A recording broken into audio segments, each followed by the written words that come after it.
And welcome back to The Watchman from London. We're talking about the rise of terrorism in this great country. At the same time as we've seen that rise of ISIS activity, we've also seen a very disturbing rise in anti-Semitism. As a matter of fact, anti-Semitism, anti-Semitic incidents in Great Britain are at record levels. We've also seen major anti-Israel activity here as well. To talk about it, we spent time at the Jewish Leadership Council, and we spoke to the chief executive of the council, Simon Johnson, who's one of the top Jewish leaders in Great Britain and a foremost authority on anti-Semitism and how it infects increasingly some communities right here in Great Britain. Take a look.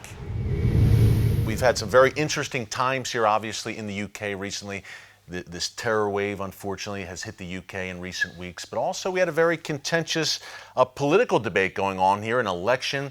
One of the interesting things about it is Jeremy Corbyn, obviously, the head of the Labour Party here in the UK, not seen as friendly to Israel, I guess you would say, to say the least.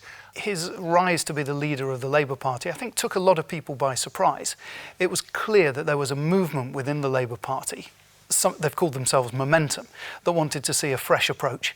And Jeremy Corbyn was their candidate. Now, the interesting point about his position in relation to Israel, throughout his time as a Member of Parliament, he was not just a supporter of Palestinian causes, but he was in many ways critical of Israel. He was supportive himself personally of boycotts. He was involved with organisations such as Hamas and Hezbollah in his argument to try and advocate for peace, but in the way that we observed it as being far too open to organisations who are committed to the destruction of Israel. And I think that's caused a lot of concern. What we as a community have said about the Labour Party under Jeremy Corbyn's leadership is that if they say that they have a zero tolerance of anti-Semitism, we're going to judge them on their actions, not on their words. It's all very well for them to say that, but they need to be also making clear from their actions that that's indeed the case. And that when people around the leadership, around the party, talk about Israel and criticise Israel, that they don't stray across into terminology, language, concepts, visions, images that most people would take to be anti-Semitic in nature. Could you tell our viewers, actually, why Israel matters? Not only for people in the UK, Jew and non-Jew alike, but for the West in general. I look at Israel as kind of the first line of defense for the West in many ways. What I think people within the political environment, within mainstream society do recognize is that Israel is a beacon of democracy within the Middle East. The values that British people have, the values that Britain has as a government, are shared by and large by the government and the people of Israel. So those values of democracy, of freedom, of defense, of freedom of the press, of against discrimination. Women's rights, human rights, freedom of religion. The values that Israel has, which are Jewish values, are very, very similar to those values that most people have here in the United Kingdom. Can you talk a bit more about that recent terror wave? I know Manchester's your hometown, where we saw the horrific suicide bombing. Could you talk a bit more about that recent terror wave? Not only what it means for the UK, but does this have any ramifications for the Jewish community here in the UK? Those of us in the Jewish community who keep an eye on what happens in Israel will be, unfortunately, all too familiar with the idea of a car being used as a weapon, by the idea of random stabbings, by the idea of suicide bombings. But for many Brits, I think they felt that this was a type of thing that happened somewhere else.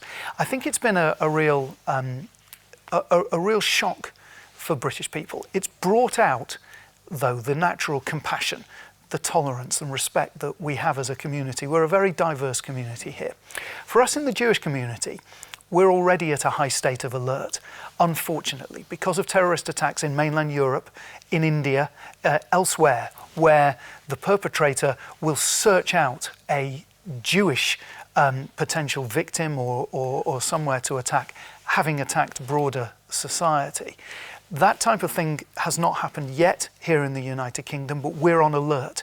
And I think that's why we as a community are very grateful to the government for giving us visible support for our security, for helping to secure our buildings, to organisations such as the landlords of our building, the Community Security Trust, who provide volunteers and make sure that Jewish buildings, Jewish institutions are protected.